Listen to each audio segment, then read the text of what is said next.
ഷാർജയിൽ ദുരൂഹ സാഹചര്യത്തിൽ മരിച്ച കൊല്ലം സ്വദേശിയായ അതുല്യയുടെ മരണം കൊലപാതകമാണെന്ന് തന്നെയാണ് കുടുംബം പറയുന്നത്. അതിനെ സാധൂകരിക്കുന്ന തരത്തിലുള്ള വീഡിയോ ദൃശ്യങ്ങളും കഴിഞ്ഞ ദിവസം പുറത്തു വന്നിരുന്നു. അത് അതുല്യയുടെ തന്നെ മൊബൈൽ ഫോണിൽ നിന്ന് ലഭിച്ചതായിരുന്നു. തന്നെ കൊല്ലുമെന്ന് ഭീഷണിപ്പെടുത്തുന്ന ഭർത്താവ് സതീഷ് ഭീഷണിപ്പെടുത്തുന്ന ദൃശ്യങ്ങളായിരുന്നു അതിലുണ്ടായത്. ഈ അതുല്യയുടെ ഷാർജയിലെ ഫ്ലാറ്റിന് സമീപത്ത് തന്നെയാണ് അതുല്യയുടെ സഹോദരി അഖിലയും താമസിച്ചിരുന്നത്. പല കാര്യങ്ങളും അതുല്യ അഖിലയുമായി പങ്കുവച്ചിരുന്നു. അത് എന്തൊക്കെയാണ് അവസാന ഘട്ടങ്ങളിൽ, അതായത് മരിക്കുന്നതിന് തൊട്ട് മുൻപ് ഈ അതുല്യ അഖിലയോട് പറഞ്ഞതെന്ന് നമ്മളോട് അഖില പറയുന്നുണ്ട്.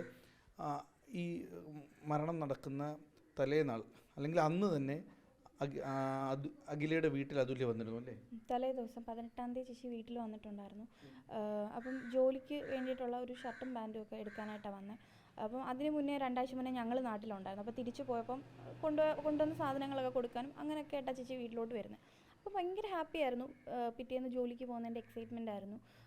പറയുന്ന കാര്യത്തിലെല്ലാം ജോലിക്ക് പോകുന്നതിൻ്റെ കാര്യങ്ങളൊക്കെ എൻ്റെ അടുത്ത് ഇങ്ങനെ കുറേ കാര്യങ്ങൾ ഞാൻ ഇതിന് മുന്നേ ജോലി ചെയ്തതിൻ്റെ ഒരു എക്സ്പീരിയൻസ് വെച്ചിട്ട് ആ കാര്യങ്ങളൊക്കെ ചോദിച്ച് മനസ്സിലാക്കുകയും വേറെ ഒരു വിഷമങ്ങളും ചേച്ചിക്ക് അന്ന് ഉണ്ടായിരുന്നില്ല. കാരണം അത്രയും ഹാപ്പി ആയിട്ട് ചിരിച്ച് കളിച്ച് കുറേ ഫോട്ടോസൊക്കെ എടുത്ത് തിരിച്ച് ചേച്ചി പോയിട്ടും ഇങ്ങനെ അവിടെ ചെന്നിട്ട് എനിക്ക് മെസ്സേജ് അയക്കുന്നുണ്ടായിരുന്നു. ഈ ഞങ്ങൾ എടുത്ത ഫോട്ടോസൊക്കെ എഡിറ്റ് ചെയ്തിട്ട് എനിക്ക് ചേച്ചി അയച്ചിരുന്നു. ഫേസ്ബുക്കിൽ ചേച്ചിയുടെ പ്രൊഫൈൽ പിക്ചർ മാറ്റി അത്ര 11-20 വരെ ചിരിച്ച് കളിച്ച് എനിക്ക് വോയിസ് അയക്കുന്നുണ്ടായിരുന്നു. എപ്പോഴാണ് മരണം നടന്നത്? ഏകദേശം ഒരു സമയം ടൈം നമുക്കറിയത്തില്ല. റിപ്പോർട്ടിനകത്ത് ടൈം അത് ഫോറൻസിക് ബോഡി ഏറ്റുവാങ്ങിയ ടൈമാണ് ഡെത്ത് സർട്ടിഫിക്കറ്റിലൊക്കെ കൊടുത്തേക്കുന്നത്. ഇതൊരു ആത്മഹത്യയാണ് എന്നാണോ നിങ്ങൾ കരുതുന്നത്? എങ്ങനെയാണ്, എന്താണ് അവിടെ നിന്ന് സംഭവിച്ചതെന്ന് നമുക്കറിയണം. നമുക്കറിയത്തില്ല. പുള്ളി പറയുന്നത് നമുക്ക് വിശ്വസിക്കാൻ പറ്റത്തില്ല.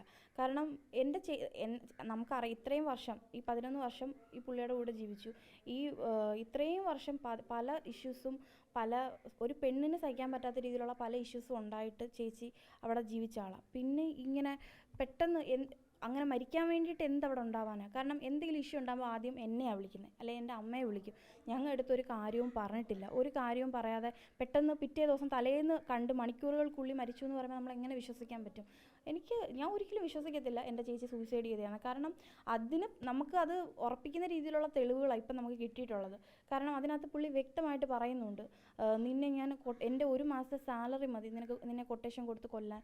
നിന്നെ ഞാൻ നീ എവിടെ പോകുന്നു അവിടെ വന്ന് നിന്നെ കുത്തിക്കൊല വിളിക്കും. എന്നിട്ട് ഞാൻ ജയിലിലൊന്നും ഞാൻ പോത്തില്ല, എന്നിട്ട് ഞാൻ ചാവും എന്നൊക്കെ പറഞ്ഞ് കുറേ പറയുന്നുണ്ടല്ലോ വീഡിയോസ്.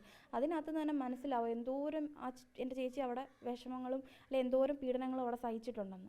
പല ഇഷ്യൂസ് ഉണ്ടാകുമ്പോഴും നമ്മൾ പറയാറുണ്ട്, ഇങ്ങനെയുള്ള ഒരാളുടെ കൂടി ഇനി ജീവിതം എന്തിനു വേണ്ടിയിട്ടാലും എത്ര പ്രാവശ്യം നമ്മൾ വിളിച്ചുകൊണ്ട് വന്നു. ഇപ്പം ഞാൻ ഗൾഫിൽ നിൽക്കുന്ന സമയത്താകുമ്പോൾ നമ്മുടെ റൂമിൽ കൊണ്ട് നിർത്തും. പല ഇഷ്യൂസ് ഉണ്ടാകുമ്പോൾ ചിലപ്പോൾ ചേച്ചി ഇങ്ങനെ പ്രശ്നമാണെന്ന് പറയുമ്പോൾ ഞാൻ കയറി വരാൻ പറയും. അങ്ങനെ ടാക്സി എടുത്ത് ചേച്ചി വരും. ഒരു വട്ടം ഇങ്ങനെ ഇഷ്യൂ ആണെന്ന് വിളിച്ചു വരുമ്പോൾ അന്ന് അച്ഛൻ ഞങ്ങളുടെ ഫ്ലാറ്റിലുണ്ടായിരുന്നു. അപ്പം ഇങ്ങനെ രാത്രി വിളിച്ചിട്ട് പറഞ്ഞു, എടി ഇവിടെ വെള്ളം അടിച്ചിട്ട് കിടന്ന് ഭയങ്കര പ്രശ്നം, എന്നെ ഉപദ്രവിച്ചെന്നൊക്കെ പറഞ്ഞ് ചേച്ചി വിളിച്ചു. അപ്പം തന്നെ അച്ഛനും ഞാനും എൻ്റെ ഹസ്ബൻഡും കൂടെ പോയി ചെന്നപ്പോൾ അന്ന് ഇവർ ഇൻ്റർനാഷണൽ സിറ്റിയിൽ താമസിക്കുന്ന സമയം. അവിടെ ചെന്നിട്ട് ഞങ്ങൾ കാണുമ്പം ചേച്ചിയുടെ കൈ മൊത്തം ഇങ്ങനെ ചോര പൊടിഞ്ഞിരിക്കുന്നു. ഇങ്ങനെ 2 കൈയിലും ചോര പൊടിഞ്ഞിങ്ങനെ ഇരിക്കുന്നു. അപ്പോൾ അച്ഛൻ പ്രശ്നം ഉണ്ടാക്കി വിളിച്ചുകൊണ്ട് ചേച്ചിയെ കൊണ്ടുവരാനായിട്ട് പുള്ളി വിടുന്നില്ല. അന്നേരം പുള്ളി പിടിവലി നടത്തുക അവിടെ നിന്നിട്ട്. അപ്പം അച്ഛൻ പിടിച്ച് തള്ളി മാറ്റിയിട്ട് ഞങ്ങൾ ചേച്ചിയെ വിളിച്ചുകൊണ്ട് വന്നു. ഞങ്ങൾ താഴോട്ടിറങ്ങാൻ പുള്ളി സമ്മതിക്കുന്നില്ല. ലിഫ്റ്റിലെല്ലാം പുറകെ വന്ന് ഇങ്ങനെ പിടിച്ച് വലിച്ച് അതുല്യ മോളെ പോരുതെന്ന് പറഞ്ഞ് വീട്ടിൻ്റെ അകത്ത് കാണിക്കുന്ന രീതി അങ്ങ് മാറും. പിന്നെ നമ്മൾ ആൾക്കാരെ കാണുമ്പോഴും നമ്മൾ വിളിക്കാൻ ചെല്ലുമ്പോഴൊക്കെ പിന്നെ മുളുസേ പോവരുതേ എന്നൊക്കെ പറഞ്ഞ് ഭയങ്കര നാടകമൊക്കെ ഇറക്കും. എന്നിട്ട് ഞങ്ങൾ തിരിച്ച് ടാക്സി കയറുന്നിടം വരെ പുള്ളി ഞങ്ങളുടെ പുറകെ ഫോളോ ചെയ്ത് വന്നു. അത് കഴിഞ്ഞ് ചേച്ചി ഒരാഴ്ച വീട്ടിലുണ്ടായിരുന്നു. അച്ഛൻ പറഞ്ഞു അച്ഛൻ നാട്ടിൽ വരുമ്പോൾ അച്ഛൻ്റെ കൂടെ വന്നേ പറ്റൂ, ഇനി പുള്ളിയുടെ കൂടെ ഒരിക്കലും പോകരുത്. പക്ഷേ ചേച്ചി ഒരാഴ്ച കഴിഞ്ഞ് ചേച്ചി പറഞ്ഞു അച്ഛൻ ആദ്യം നാട്ടിൽ കയറിപ്പോ, എന്നിട്ട് പിറ്റേ ദിവസം വരാമെന്ന് പറഞ്ഞ് ചേച്ചി അവിടെ നിന്നു. കഴിഞ്ഞ വർഷം ഇതേ ഡേറ്റാണ്, ഈ 19-ാം തീയതി സംഭവം നടക്കുന്നത്. കാരണം ചേച്ചിയുടെ പിറന്നാളാണ്. അന്നത്തെ ദിവസം രാവിലെ അച്ഛൻ പോയതിനു ശേഷം ചേച്ചി എൻ്റെ അടുത്ത് പറഞ്ഞു, ഞാൻ തിരിച്ചു പോവുക, പുള്ളി കടന്നിങ്ങനെ വിളിക്കുന്നു, പുള്ളി പറഞ്ഞു ഇനി പ്രശ്നമൊന്നും ഉണ്ടാക്കത്തില്ല, ഒരു ചാൻസ് കൊടുക്ക് എന്നൊക്കെ പറഞ്ഞ്. അപ്പോഴും ഞാൻ പറഞ്ഞു, ഇപ്പോൾ ഇത്രയും നമ്മളായിട്ട് ഇങ്ങനെ വിളിച്ചുകൊണ്ട് വന്നുകൊണ്ടൊക്കെ വൈരാഗ്യം ഉള്ളിൽ കാണും, അതുകൊണ്ട് നീ തിരിച്ച് ചെന്നാലും നിന്നെ ഉപദ്രവിക്കും, പോവരുത്. പക്ഷേ ചേച്ചി പറഞ്ഞു ഇല്ലടി, പിറന്നാളൊക്കെ അല്ലേടി, ഞാനങ്ങ് പോവുകയെന്നും പറഞ്ഞിട്ട് അങ്ങനെ പുള്ളി വിളിക്കാൻ വന്നിട്ട് ചേച്ചി പോയി. തിരിച്ചു പോയി. അതിനുശേഷവും ഇങ്ങനെ ചില ചെറിയ ചെറിയ കാര്യങ്ങളൊക്കെ ഉണ്ടാകുമ്പോൾ നമ്മുടെ അടുത്ത് പറയത്തില്ല. വലിയ ചേച്ചിയെ ഉപദ്രവിക്കുന്ന സഹിക്കാൻ പറ്റാത്ത ഇഷ്യൂ വരുമ്പോഴേ ഫോൺ വിളിച്ചിട്ട് നമ്മുടെ വീട്ടിലോട്ട് വരും ചേച്ചി. വന്നിട്ട് ഞാൻ അപ്പോഴും പറയും, ചേച്ചി നാട്ടിൽ കയറിപ്പോ, ഇങ്ങനെ അടിയും കൊണ്ട് ഇവിടെ നിൽക്കരുതിനി. കാരണം കുഞ്ഞിനെ ഓർത്ത് നിൽക്കേണ്ട കാര്യമില്ല. ഇപ്പം സ്വന്തമായിട്ട് വിദ്യാഭ്യാസമുള്ള പെൺപിള്ളേർക്കാണെങ്കിൽ നാട്ടിലായാലും ജോലി കിട്ടും. നാട്ടിൽ നിന്ന് കുഞ്ഞിനെ പഠിപ്പിക്കാം. എന്തിനാ ഈ പുള്ളിയിലെ വേലക്കാരിയുടെ കണക്ക് പുള്ളിയുടെ കാര്യങ്ങൾ നോക്കി സ്വന്തം കാലം നിൽക്കി, എന്തിനാ ഒരാളെ ഡിപ്പെൻഡ് ചെയ്ത് ഇങ്ങനെ കിടന്ന് കഷ്ടപ്പെടുന്നത്? അപ്പോഴെല്ലാം ചേച്ചി പറയുന്നത്, എടി എന്തായാലും ഞാൻ ഇവിടെ ഗൾഫിൽ നിൽക്കില്ല, ഇനിയിപ്പം ഗൾഫിലൊരു ജോലി ആവട്ടെ, എന്നിട്ട് ഞാൻ ബെഡ് സ്പേസിലോട്ട് മാറാം. എന്തായാലും ഇത്രയും നാൾ ഞാൻ പിടിച്ച് നിന്നടി, എൻ്റെ സ്വർണ്ണം എല്ലാം പുള്ളി എടുത്ത് കൈകാര്യം ചെയ്ത് കൊടുത്ത സാധനം ഒന്നുമില്ല, എൻ്റെ കുഞ്ഞിനൊന്നുമില്ല, അപ്പം എനിക്കൊരു ജോലി ആവാതെ എങ്ങനെ എന്നൊക്കെ പറഞ്ഞാൽ ചേച്ചി പിടിച്ച് നിൽക്കുന്നത്. ലാസ്റ്റ് ഈ ഒരു 2 ആഴ്ചയ്ക്കുള്ളിലൊക്കെ ഒരുപാട് ഉപദ്രവം ഉണ്ടായി. അപ്പോഴൊക്കെ നമ്മൾ മൊബൈൽ ഫോണിൽ ഇതൊക്കെ ദൃശ്യങ്ങൾ ചിത്രീകരിക്കുന്നത് എപ്പോഴെങ്കിലും അഖിലയ്ക്ക് കാണിച്ചു തന്നിരുന്നോ അതുല്യ? എന്നെ കൂടുതലും ഈ ഉപദ്രവം ഉണ്ടാകുമ്പോൾ വീഡിയോ കോൾ വിളിച്ച് കാണിച്ചു തരും ഇങ്ങനെ പാടുകൾ. അല്ലെങ്കിൽ വീട്ടിൽ വരുമല്ലോ, ഇങ്ങനെ ഇഷ്യൂ ഉണ്ടാക്കി കഴിയുമ്പോൾ വീട്ടിലോട്ട് വരും. അങ്ങനെ അപ്പം നമ്മൾ നേരിട്ടുള്ള ഇതാണ്. ഇപ്പം ഈ അമ്മയുടെ ഫോണിലാണ് ഈ വീഡിയോസ് അയച്ചു കൊടുത്തിരുന്നത്. എന്നിട്ട് പിന്നെ അത് മാത്രമല്ല, ചേച്ചി വീഡിയോസ് ഇങ്ങനെ പകർത്തുന്ന കാര്യം പറഞ്ഞിട്ടുണ്ട്, എൻ്റെ അടുത്ത് പറഞ്ഞിട്ടുണ്ട്, എടി പുള്ളി എപ്പോഴും ഉപദ്രവിക്കുമ്പോൾ തലയ്ക്കും ഈ വയറ്റിലും ഒക്കെ എടുത്തിട്ടാണ് ഉപദ്രവിക്കുന്നത്, പെട്ടെന്ന് ഇങ്ങനെ ഒക്കെ ചെയ്യുമ്പോൾ എനിക്ക് എന്തെങ്കിലും പറ്റിപ്പോയാൽ എന്തോ എന്നുള്ള രീതി. അപ്പം നമ്മൾ പറയുന്നുണ്ട്, എങ്കിൽ പിന്നെ എന്തിനാ അവിടെ കിടക്കുന്നത്? ഇപ്പം പുള്ളി കൊല്ലുമെന്നൊരു ബോധം ഉണ്ടെന്നുണ്ടെങ്കിൽ പിന്നെ പുള്ളിയുടെ കൂടെ ജീവിക്കേണ്ട കാര്യമുണ്ടോ?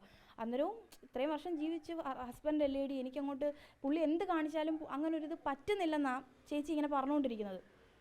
അപ്പം എൻ്റെ അടുത്ത് പറയുന്നത്, ചില വീഡിയോസ് ഒന്നും നിങ്ങളെ കാണിക്കാൻ പറ്റത്തില്ല, അമ്മാതിരി ഇതായിട്ടുള്ള വീഡിയോസൊക്കെ ഉണ്ട് എൻ്റെ കയ്യിൽ, ഞാൻ എല്ലാം ഇങ്ങനെ എടുത്തു വെച്ചിട്ടുണ്ട്. എന്നിട്ട് ഒരു വട്ടം എൻ്റെ അടുത്ത് പറഞ്ഞിട്ട് ഇങ്ങനെ ബെൽറ്റിന് എന്നെ അടിച്ച്, കുറേ അടിച്ച്, ബെൽറ്റിന് എന്നെ അടിച്ച്. എൻ്റെ കയ്യിലൊരു വീഡിയോ, ആ വീഡിയോ നമ്മൾ കണ്ട്, എന്ന് വെച്ചാൽ അടിക്കുന്ന കിട്ടിയിട്ടില്ല, ആ അടിച്ച ബെൽറ്റ്, മുറിഞ്ഞ ബെൽറ്റും കൊണ്ട് അവിടെ എടുത്ത് ബെൽറ്റ് മാറ്റി വെക്കാൻ പോകുന്നൊരു വീഡിയോ ഒക്കെ ഈ ഫോണിൽ നമുക്ക് ഇട്ടിട്ടുണ്ട്. ഈ വീഡിയോസൊക്കെ ഞങ്ങൾ കണ്ടിട്ട് പോലുമില്ല. ഇപ്പം നമ്മൾ കണ്ടപ്പോൾ തന്നെ നമ്മൾ തന്നെ ഷോക്കായി, ഇത്രയൊക്കെ എൻ്റെ ചേച്ചി അവിടെ അനുഭവിച്ചിട്ടുണ്ടോ എന്ന്. ഇപ്പം അന്വേഷണ ഉദ്യോഗസ്ഥർക്ക് കൊടുത്തു. ഇപ്പം നമ്മളെല്ലാം കൊടുത്തിട്ടുണ്ട്. കാരണം ആദ്യം അമ്മയുടെ ഫോണും ചേച്ചിയുടെ ഫോണും നമ്മൾ കൊടുത്തിട്ടുണ്ടായിരുന്നു, അത് കോടതിയിൽ കൊടുത്തിട്ടുണ്ട്. ഇപ്പോഴാണ് ഇതൊക്കെ നമ്മൾ കാണുന്നത്. ഇതിനകത്ത് വ്യക്തമായിട്ട് ചേച്ചിയെ പുള്ളി ഉപദ്രവിക്കുന്ന വിഷ്വൽസൊക്കെ കിട്ടിയിട്ടുണ്ട്. ഇപ്പം ഈ അവസാനമായി ചിത്രീകരിച്ച ദൃശ്യങ്ങൾ സഹിതം പോലീസിന് കൊടുത്തു. ഇനിയുള്ള നീക്കങ്ങൾ എന്താണ് നിങ്ങൾ അന്വേഷണ ഉദ്യോഗസ്ഥർ പ്രോസിക്യൂട്ടർ? നമുക്ക് കാരണം പുള്ളി ഇത്രയും തെളിവുണ്ടായിട്ടും പുറത്തിറങ്ങി നടക്കുക. കാരണം എൻ്റെ ചേച്ചിക്ക് ഉറപ്പായിട്ടും നീതി വേണം. കാരണം ഇത്രയും ഉപദ്രവിച്ച റിപ്പോർട്ടിനകത്ത് ബോഡിയിലുണ്ട്, അതല്ലേ ഏറ്റവും വലിയ തെളിവ്. പിന്നെ ഈ വീഡിയോസും കാര്യങ്ങളും ഇത്രയും തെളിവുണ്ടായിട്ട് പുള്ളി ഒരു ഇതുമില്ലാതെ പുറത്തിറങ്ങി നടക്കുക.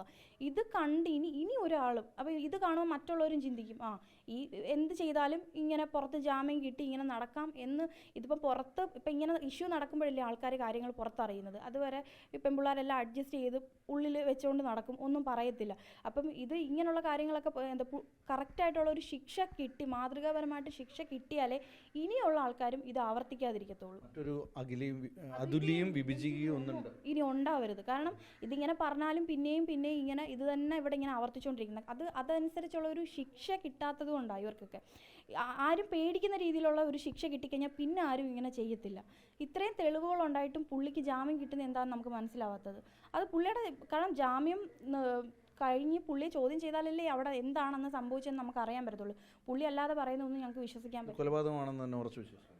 ഒരിക്കലും എൻ്റെ ചേച്ചി അങ്ങനെ ചെയ്യുമെന്ന് എനിക്ക് വിശ്വസിക്കാൻ പറ്റുന്നില്ല. കാരണം എന്ത് വിഷമം ഉണ്ടെങ്കിലും വിളിച്ച് പറയുന്ന ആൾ അങ്ങനെ ഒരു നിസ്സാര കാര്യം അല്ലെങ്കിൽ എന്ത് ഇഷ്യൂ എന്ന് പുള്ളി പറയുന്നില്ല.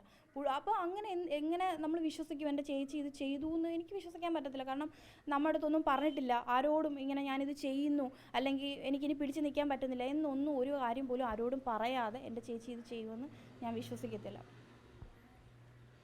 അതുല്യ ഒരിക്കലും ആത്മഹത്യ ചെയ്യില്ല എന്നുള്ള നിലപാടിൽ ഉറച്ചു നിൽക്കുകയാണ്.